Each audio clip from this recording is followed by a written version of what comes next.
In September 1845, farmers in Ireland were devastated to find that their potato crops had suddenly turned black and begun to rot. What was causing this? No one knew. What they did know was that whatever was causing this was somehow spread through the air. The farmers didn't know what to do. Potatoes were their main source of food because potatoes were cheap and easy to grow. The farmers were too poor to grow much else. This meant that they would not have much to eat that year. It was too late to plant a new crop, and it was nearly impossible to control the spread of this horrible plant disease. The next year, things became even worse. The potatoes still would not grow. The poor farmers had no money to pay their landlords because they didn't have any potatoes to sell. Many landlords kicked them out. With no food, no money, and nowhere to live, many were forced to take their families and live in workhouses or go to America.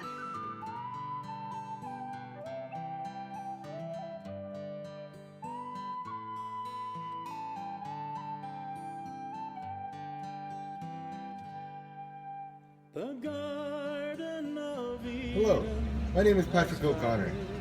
I was a farmer back in Ireland when the potato famine occurred. I lived in extreme poverty in a windowless mud cabin with no furniture other than a stool.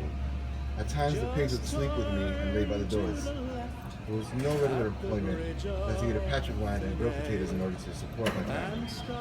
Being a farmer was much more competitive than people thought. Most of the large and productive farms were owned by English Protestant gentry, who collected rent and lived abroad with much smaller, which made smaller farmer living difficult to do. In the summer of 1845, the potato crop appeared to be flourishing. But when the main crop was harvested in October, there were signs of disease. Within a few days after they were dug up, the potatoes began to rot. Because of this, we had to leave Ireland. We left dressed in rags, not enough food to last a 4-day journey across the Atlantic, and not enough money to buy food sold on board. As we arrived to the U.S., we found ourselves in harsh living conditions with poor chances of finding jobs. I myself work as a dock worker in terrible, terrible work conditions. On average, I work 12 to 15-hour work days. It is difficult to raise a family when you're providing for them.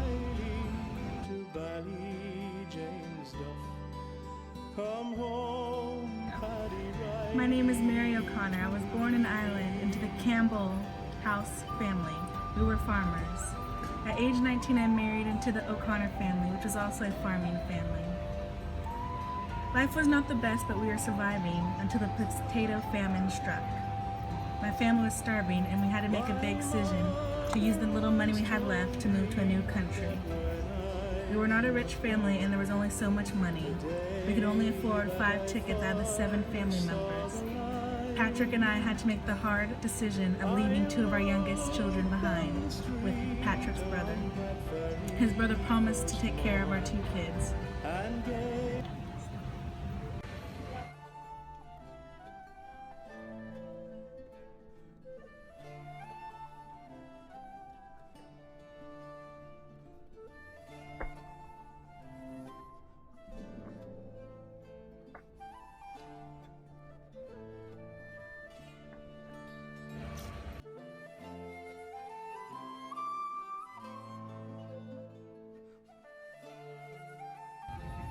The other kids would point and laugh at me and my sister, making fun of our accents and telling us we talk funny. They saw us as the bottom rung of society, and they made sure we knew it. The sewage system in our part of town is substandard, the smell is awful, and every day we hear of a neighbor coming down with a new disease like cholera, typhus, or consumption. When we first came over here, my mother wanted us to go to school to make friends and become familiar with the American culture, but pretty soon we were short on money, so I started working on the docks like my father. Now, a few years later, I'm getting ready to go fight for the Union in the war. A lot of the older boys in my neighborhood joined to have an income and to find acceptance with the Americans. They would write home about their experience, and it got me thinking about joining. Then I saw in the newspaper Captain Thomas Francis Meagher, who was an influential person in the Young Ireland Rebellion in 1848, put in a request to President Lincoln to form an Irish brigade, and the president approved it, so I decided to join, and we leave in a week to go fight the Confederate. When we lived in Ireland, we had the whole family together. 2 of our siblings stayed behind with family in Ireland. We try to send a little money back there each month so they can come join us eventually, and our brother Tommy died while crossing the Atlantic. We also all took part in the potato farming, and we all worked together. Now my father goes to work on the docks, my mother works in the factory, and my sister lives with a different family working as a housemaid.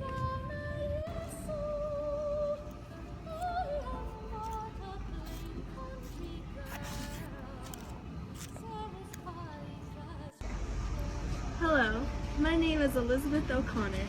I was born and raised in Ireland but immigrated to America with my mom, dad, and my older brother Francis after the potato famine broke out. But I'm sure my parents already told you all about that, so I'll fast forward to the part when I'm already living in America. Here in New York, no one likes us Irish folk. They all look down on us like we are scum, and I don't even know why.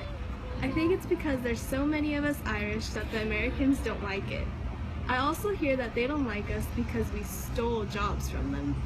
I even remember when my parents were out looking for a job, all the workplaces would have a sign saying, "No Irish need apply," or NINA for short. Boy, did we have it rough. My brother and I only went to school for a short time before we had to quit and get our own jobs. And that's where I'm at now. I'm currently working as a domestic servant in some rich white family's home. I don't have it so bad here, or at least as bad as the others. I get a place to live and some food to eat in return for my labor. My work includes the standard cooking and cleaning that many domestic servants do. I also go shopping for the food, and sometimes Mistress even has me watch the kids while she is away. There are some downsides to this life though. I never get time off. Never, ever, ever. Not even on Sundays for church. They work me to the bone 24 hours a day. And even sometimes when Mistress is away, her husband makes eyes at me and it makes me uncomfortable. But aside from that, it's not so bad. I get paid regularly and actually make more money than some of the other ladies who work in a factory. Since I get good paychecks, I'm able to send money back home to my mom and dad, and then they send money all the way back to Ireland. We hope that one day we will save up enough money to pay for the rest of the family to come to America. If I got to see my younger siblings again, that would be like a dream.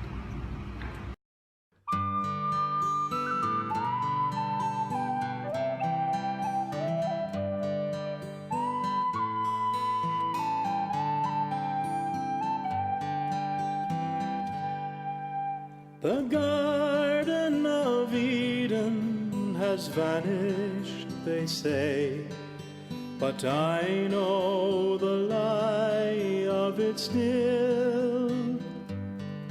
Just turn to the left at the bridge of Finney and stop when halfway to Coot Hill. 'Tis there you will find it, I know sure enough, when fortune has come to my call. For the grass it is green around Ballyjanesduff, and the blue sky is over it all. And tones that are tender and tones that are gruff are whispering over the sea. Come back, Paddy Riley, to Ballyjanesduff. Come home, Paddy Riley, to me.